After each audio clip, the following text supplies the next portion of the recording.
Trump పిచ్చి పీక్స్కి చేరింది. Tariff యుద్ధాన్ని పిల్లలాటగా మార్చేశారు. తన మాట వింటే ఓకే, తనను కాదని చిన్న ప్రకటన చేసిన టారిఫ్ అని భయపెడుతున్నాడు. లేటెస్ట్గా వెనెజులాను ఆ దేశం నుండి ఆయిల్ కొనే వాళ్ళను బెదిరిస్తున్నాడు. వెనెజులా నుంచి భారత్ చమురు కొనుగోలు చేస్తుంది. 2024 జనవరిలో ఆ దేశం ఎగుమతి చేసిన చమురు ఉత్పత్తుల్లో మెజారిటీ వాటా భారతదేశానిదే. రోజుకు దాదాపు 2.5 లక్షల బ్యారెళ్ల ముడి చమురును వెనెజులా నుంచి భారత్ దిగుమతి చేసుకుంటుంది. గతేడాది విదేశాల నుంచి కొనుగోలు చేసిన మొత్తం ముడి చమురులో 1.5% వెనెజులా నుంచే దిగుమతి చేసుకుంది. అలాగే చైనాకు కూడా రోజుకు 5 లక్షల బ్యారెళ్ల ముడి చమురును వెనెజులా ఎగుమతి చేస్తుంది.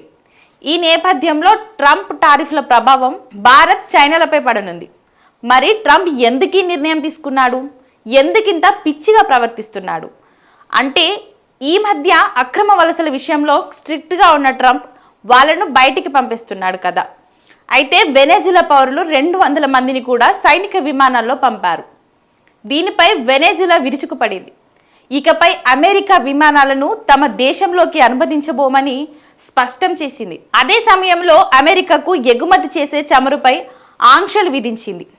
ఏ దేశమైనా ఇలాంటి నిర్ణయం తీసుకుంటే ట్రంప్ ఊరుకుంటాడా? వెంటనే టారిఫ్ అని అరుస్తుంటాడు. ఆ దేశం నుండి ఎవరు ఆయిల్, గ్యాస్ కొనొద్దు, కొంటే 20% పన్ను వేస్తా అని చెప్తున్నాడు ట్రంప్.